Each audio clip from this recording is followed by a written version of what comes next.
Welcome back to RPG Rookies, where we cover Dungeons and Dragons, tabletop role-playing games, dungeon crawlers, and all things fantasy. Today we are continuing our series, How I Solo RPG, and in particular our series on the Fabled Lands book system. And this is a series of books written by Dave Morris and Jamie Thompson. I believe there's 5 books in the series.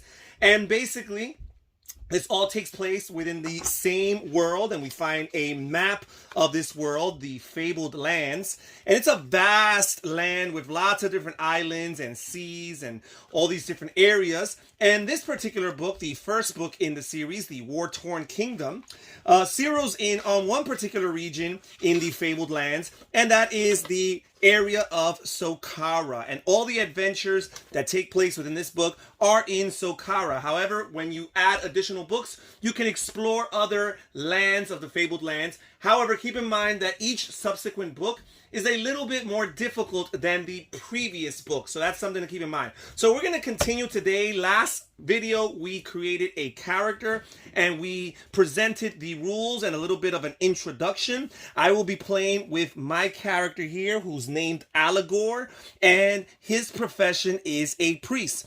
All characters will start in the first rank, and his defense is going to be 3, which is a addition of his combat score plus his rank, which is 2 + 1 = 3. However, he does have a leather jerkin, so he's going to have 1 additional defense, and whatever other armor he might acquire throughout the course of his adventure would modify his defense stat. He has 4 charisma, 2 combat, 3 magic, 6 sanctity, 4 scouting, and 2 thievery. And all of these abilities, their scores can never range higher than 6 or lower than 1.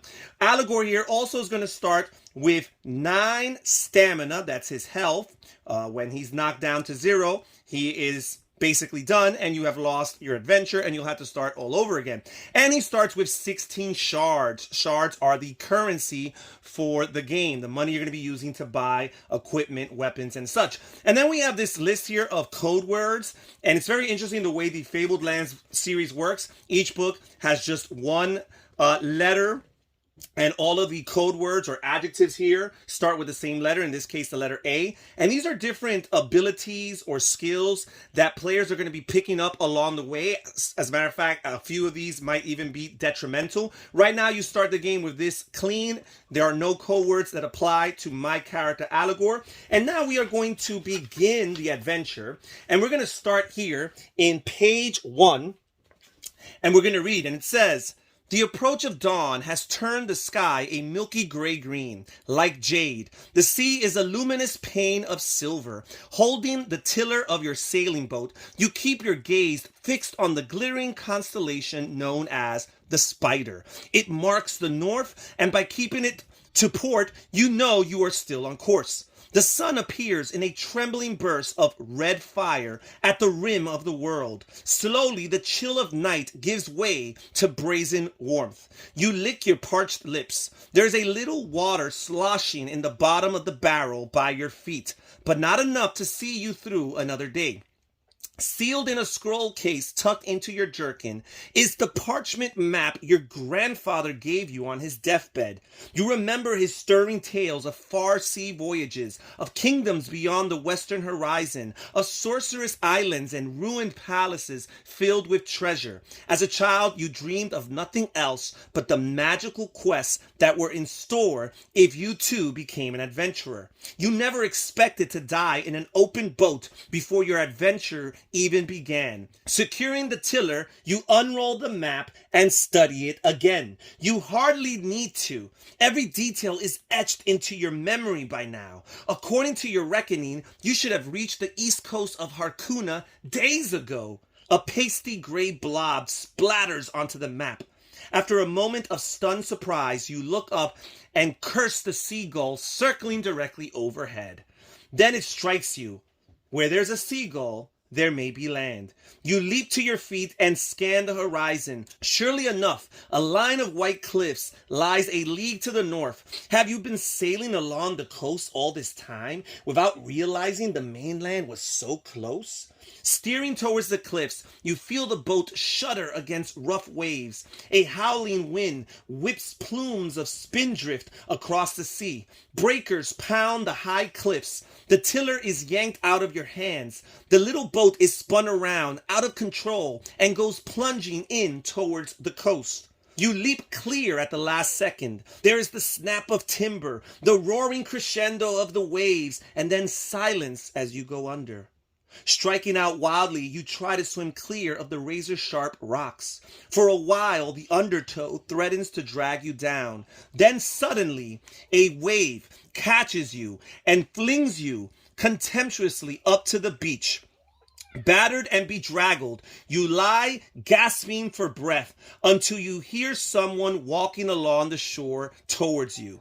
Wary of danger, you lose no time in getting to your feet.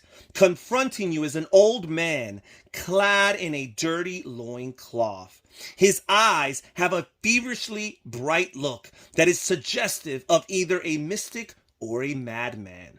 So this is where a lot of what you're going to be doing in this book, you're going to see it right here. You're going to have these little interruptions that tell you to get a particular code word. So in this case, it says, get the code word Auric. So we actually start the game very early on with one code word, the code word Auric, already checked. So we go to the back section of the book here. We find that particular code word, and we check that box. And then going forward, we're going to be presented with challenges or options that might be relevant to that keyword. And because we have it checked off, it will trigger particular directions in the narrative. Now, also, we're instructed to turn to a particular number. And this book is broken up into hundreds upon hundreds of different paragraphs that players are going to be flipping back and forth throughout the book in order to read and resolve. And you want to be true to yourself, and you probably want to avoid spoilers by not sneaking in a peek at all the paragraphs unless they're actually pertinent to you right then and there. So in this case, we're going to flip over to wherever paragraph 20 might be.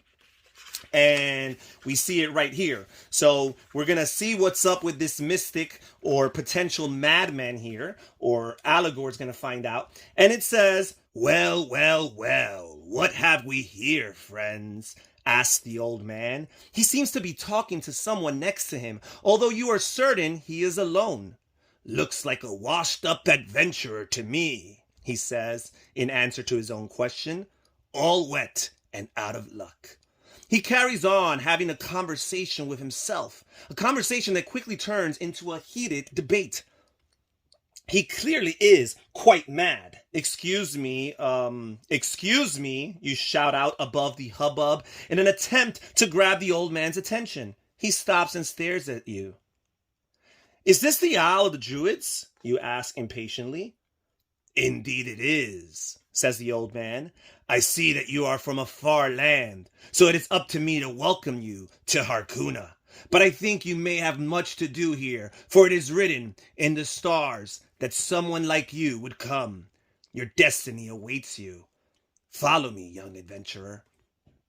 The old man turns smartly about and begins walking up a path towards some hills. You can just see some sort of monolithic stone structure atop one of them. Come on, I'll show you the gates of the world, the old man babbles. And now we are confronted with a decision. So sometimes you're going to be instructed to go to a very specific paragraph, and on other occasions, you're actually going to be given a choice among 2, maybe even 5 potential paragraphs, depending on the decision you make. So in this case, these are our 3 options. We could either choose to follow this man who says that the stars foretold are coming, or we could choose to ignore him and explore the coast of the land, or we could choose to head into the nearby forest. And you know what? I'm curious about this madman here, and I'm actually going to choose to follow him, which means I have to turn to paragraph number 192. And here it says, during your short trip upward, the old man regales you with tales of your destiny and fate. continuously arguing with himself as he does so. You reach a hill crowned with a circle of large obsidian standing stones. Despite the bitter wind that blows across these hills, the stones are unweathered and seem almost newly laid. Here are the gates of the world, says the mad old man. The stones are laid in such a way that they form 3 archways, each carven with mystic symbols and runes of power.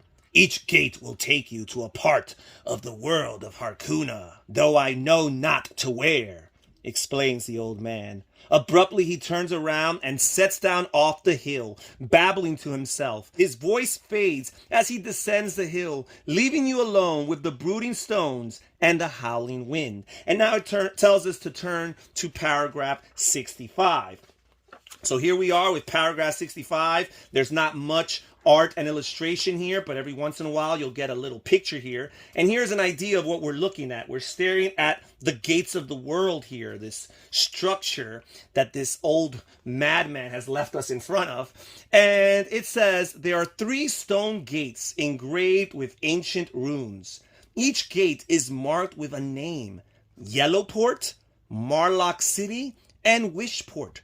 From there, you can see the coast and the whole of the island, which is heavily forested.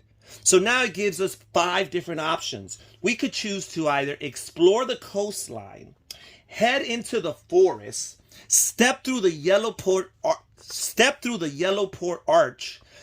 the Marlock City Arch, or step through the Wishport Arch. And I think that we are going to choose to step through the Yellowport Arch, which would take us to paragraph number 8. But we're actually going to take a break here for this video, and we're going to resume our adventure next time at Yellowport. We're going to decide to take the portal that takes us to Yellowport and see what's waiting for us there. That's it for today's video. Thank you guys so much for joining us here at RPG Rookies. Take care, and I'll catch you guys next time. Bye-bye.